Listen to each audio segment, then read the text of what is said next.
ఇక నాడు బీఆర్ఎస్ ప్రభుత్వ హయాంలో రైతులకు ఏమేం కావాలో అన్నీ కూడా నాడు సమకూర్చారు ముఖ్యమంత్రి నాడు ముఖ్యమంత్రి కేసీఆర్ గారి ఆధ్వర్యంలో అది దిశానిర్దేశంలో. కానీ ఇవాళ కాంగ్రెస్ పరిపాలనలో 15 నెలలుగా వ్యవసాయ రంగం పూర్తిగా కుదేలవుతున్నటువంటి పరిస్థితి. రైతులు ఆత్మహత్యల బాట పడుతున్నారు. ధైర్యం లేక వ్యవసాయం అనేది ఇక ఎట్లా చేయాలో అర్థం కాక, నీళ్లు లేక, ప్రాజెక్టులలో నీళ్లున్నా కూడా తమ పొలాలకి నీళ్లు ఇవ్వలేనటువంటి కాంగ్రెస్ ప్రభుత్వ వైఫల్యంతో ఏకంగా వాళ్ళు ఆత్మహత్యలు చేసుకుంటున్నటువంటి పరిస్థితి. రైట్, రవికాంత్ ఉన్నారు వరంగల్ నుంచి మా ప్రతినిధి. రైట్ రవికాంత్, ఉమ్మడి వరంగల్ జిల్లా వ్యాప్తంగా రైతులు ఎటువంటి సమస్యలతో ఇబ్బందులు పడుతున్నారు? ఎరువుల సమస్య దగ్గర కావచ్చు, తర్వాత ప్రభుత్వం నుంచి రావాల్సినటువంటి ప్రోత్సాహకాలు ఏవైతే ఉన్నాయో, రైతు బంధు లేదా రైతు భరోసా, రుణమాఫీ జరగకపోవడం, ఇవన్నీ అందకపోవడంతో ఎట్లా ఇబ్బందులు పడుతున్నారు? తర్వాత సాగునీళ్ళ సమస్య కూడా ఎట్లా ఉంది అక్కడ?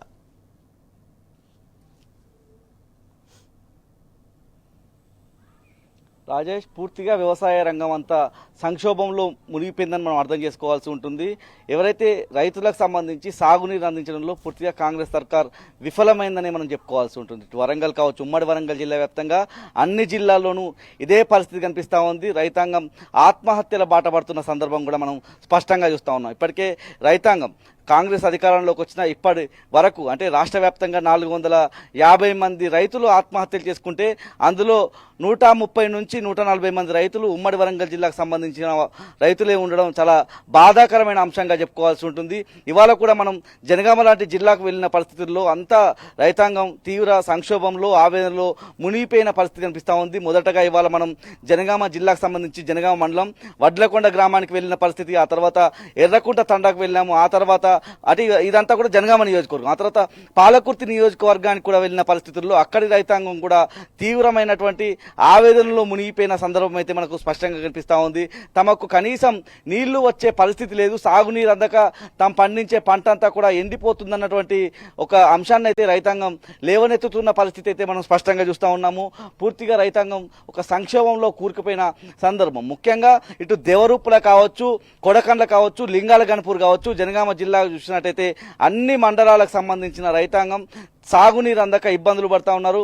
ఏ చెరువు చూసినా, ఏ చెక్ డ్యామ్ చూసినా చుక్క నీరు కూడా కనిపించని పరిస్థితి మనకు కనిపిస్తూ ఉంది. ఇటు జనగామ మండలం మనం చెప్పుకోవాల్సి ఉంటే వడ్లకొండ అనే గ్రామానికి సంబంధించి అక్కడే ఎన్నె చెరువు అని ఉంటుంది. ఆ ఎన్నె చెరువు పూర్తిగా ఎండిపోయి కనిపిస్తూ ఉంది.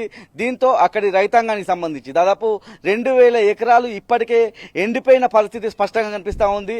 ఏదైతే మనతో ఒక రైతు చెప్పిన పరిస్థితి, ఒక 8 ఎకరాలకు సంబంధించిన పొలాన్ని సాగు చేస్తున్న తరుణంలో ఇప్పటికే 4 ఎకరాలు పూర్తిగా ఎండిపోయింది. మరో 4 ఎకరాలనైనా కాపాడుకునే ప్రయత్నంలో భాగంగా ఆ రైతు జనరేటర్ను వాడుతున్న సందర్భం. ఎందుకంటే ఆ చెక్ డ్యామ్ పూర్తిగా ఎండిపోయింది, అక్కడ బోరు కూడా వేసిన పరిస్థితుల్లో కరెంటు సరిగా అందని నేపథ్యం కనిపిస్తూ ఉంది. ఇదే క్రమంలో ఆ రైతు జనరేటర్ ద్వారా నీళ్లు అందించే ప్రయత్నం చేస్తూ ఉన్నాడు.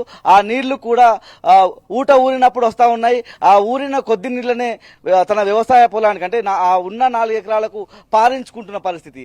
అంటే ఆ 4 ఎకరాల్లో కూడా 1 ఎకరం అది పండుతుందా పండదా పూర్తిగా తెలియని పరిస్థితి. అయినప్పటికీ ఆ ఎకరానికి సంబంధించిన వచ్చేటువంటి లాభాన్ని ముందుగానే లాభం అంచనా వేసినప్పటికీ ఆ డబ్బులంతా కూడా 30-40 వేల రూపాయలు ఇప్పటికే ఆ 4 ఎకరాలకు సంబంధించి పెట్టుబడిగా పెడుతున్న పరిస్థితి. అంటే అక్కడ అంటే యాసంగి సీజన్ మొత్తం పూర్తయ్యే వరకు, పంట చేతికొచ్చే వరకు ఇక ఆ పంటను కాపాడే ప్రయత్నం అనేది ప్రభుత్వం నుంచి జరగదు అనేది దాదాపుగా రైతాంగం కంక్లూజన్కి వచ్చినటువంటి పరిస్థితి.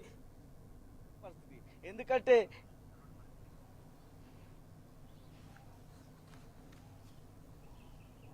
ఎస్ రవికాంత్ మాట్లాడండి.